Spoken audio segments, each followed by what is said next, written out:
အားလုံးမင်္ဂလာပါလူတွေမေးနေကြတဲ့မေးခွန်းတစ်ခုပေါ့เนาะကျွန်တော်ဖြေချင်တယ်အိမ်ဝယ်တဲ့အချိန်မှာ investment property အနေနဲ့ဝယ်ပြီးတော့ကိုကနေမယ်ဆိုလို့ရှိရင်နေလို့ရသလားပေါ့နော်ဘာလို့ဆိုတော့ investment property ဝယ်တဲ့အချိန်မှာလက်မှတ်ထိုးရတယ် affidavit လက်မှတ်ထိုးရဒီအိမ်က investment ဖြစ်ပါတယ်ဒီမှာမနေပါဘူးဆိုပြီးတော့လက်မှတ်ထိုးရတယ်ဆိုတော့ခါကျအဲ့ဒီဟာလက်မှတ်ထိုးလိုက်တဲ့အတွက်ကြောင့်ကိုကနေလို့ရှိရင်ဒီအိမ်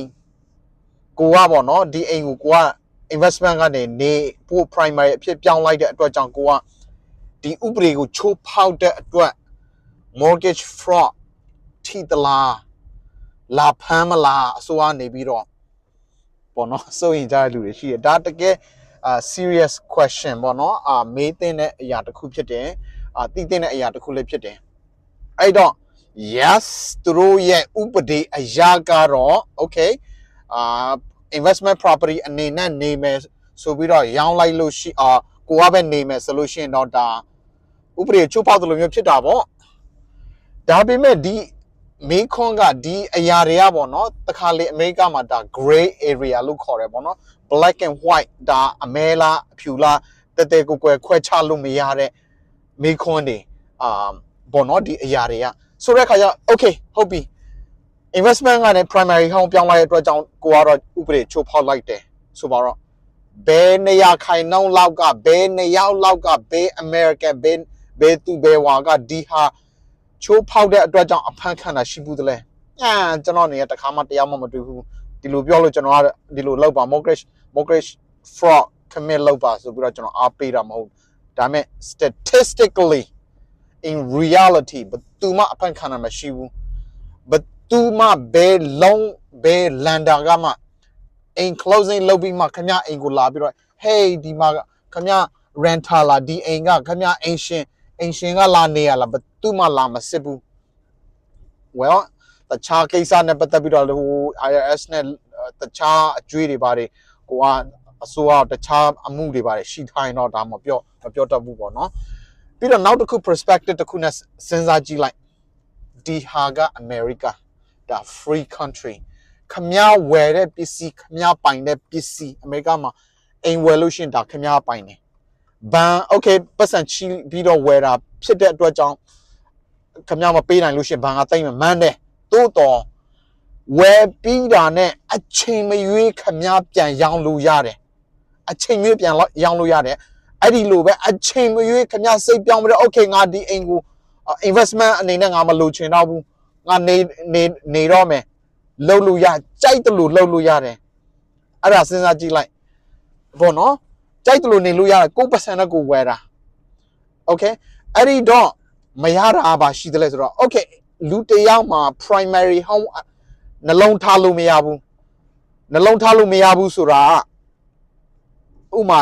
primary home ဆိုတဲ့နေရာမှာသူ့မှာ benefit တွေအများကြီးရှိတယ် example ဥပမာတစ်ခုအနေနဲ့ပြောရမယ်ဆိုလို့ရှိရင် exemption home property tax exemption ဆိုတာတချို့လူတွေသိချင်မှသိမယ်ကျွန်တော်တို့ Texas မှာအခုကျွန်တော်ပြောနေတာ Texas ကျွန်တော် Texas ပြည်နယ် Houston မြို့မှာအိမ်ချမ်းမြေအယောင်းဝယ်လုပ်တယ်ဆိုတော့ကျွန်တော်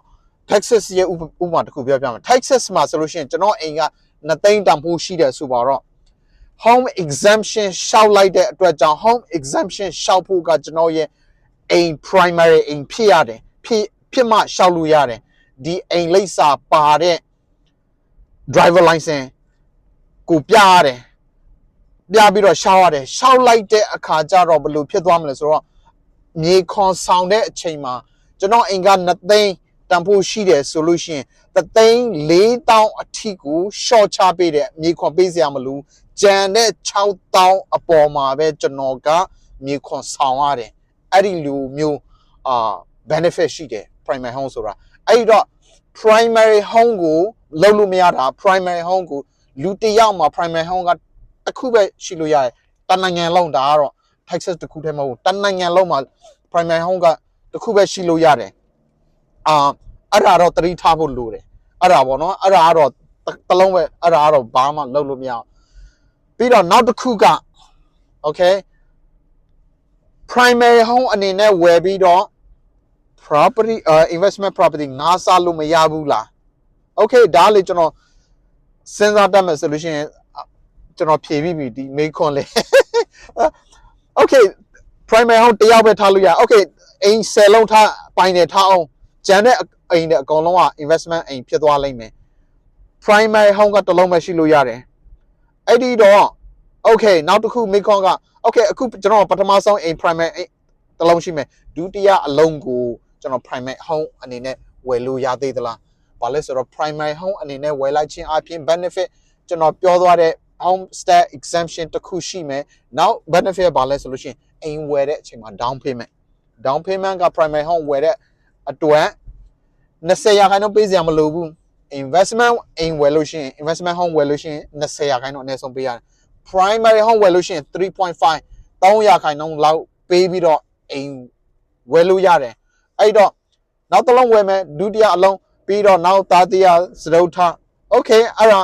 နောက်မှဝယ်တဲ့အိမ်တွေကိုကိုက primary home အနေနဲ့ဝယ်ပြီးတော့သဘောပေါက်မယ်ထင်တယ်ဒီလောက်ဆိုလို့ရှိရင် okay အဓိက key ကကြတော့ဘယ်အိမ်ကို number 1အိမ်ကို primary home ထား number 10အိမ်ကို primary home ထား15အိမ်ကို primary home ထား primary home ကတစ်လုံးပဲထားလို့ရတယ်ပြီးတော့ဒီ primary home ဝယ်ဖို့အတွက်ဥပဒေတွေရှိပြီးသား okay ဘယ်နှစ် FHA လုံးနဲ့ယူရဆိုလို့ရှိရင်တော့ဘယ်နှစ်ကြာမှ primary home နောက်ထပ်ဝယ်လို့ရတယ်ဒါတွေရှိပြီးသားဒါ guideline အဲ့တော့ yeah ကျွန်တော်အနေနဲ့ပြောချင်တာ investment အိမ်ဝယ်ပြီးတော့ primary home အနေနဲ့ကိုကပြန်နေလို့ရတယ်အမေရိကပဲကြိုက်တဲ့အချိန်မှာပြန်ရောင်းလို့ရတယ်အိမ်ကိုပေါ့နော်ဘသူကမှအစိုးရကချုပ်နှောင်ထားလို့မရဘူးဒီအရာကိုဝယ်ထားတဲ့ပစ္စည်းကိုဝယ်ထားတဲ့ပိုင်ထားတဲ့အရာကိုကြိုက်တဲ့အချိန်မှာရောင်းလို့ရတယ်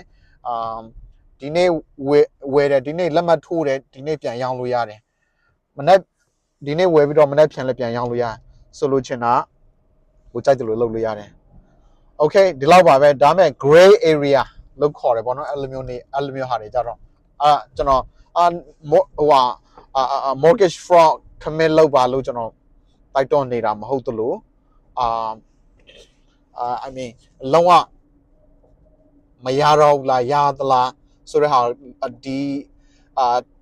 technicality နဲ့ reality ပေါ့နော်တကယ်သူတို့ဥပဒေအရာကဒီလိုဖြစ်တယ်ဒါပေမဲ့အပြင်လောကမှာဘယ်လိုရှိနေတယ်ဆိုတော့ဟာပဲကျွန်တော်နိုင်ပြတာဖြစ်တယ်ဆိုတော့ okay ဒီလောက်ပါပဲနောက်မှပြန်တွေ့ကြအောင် bye bye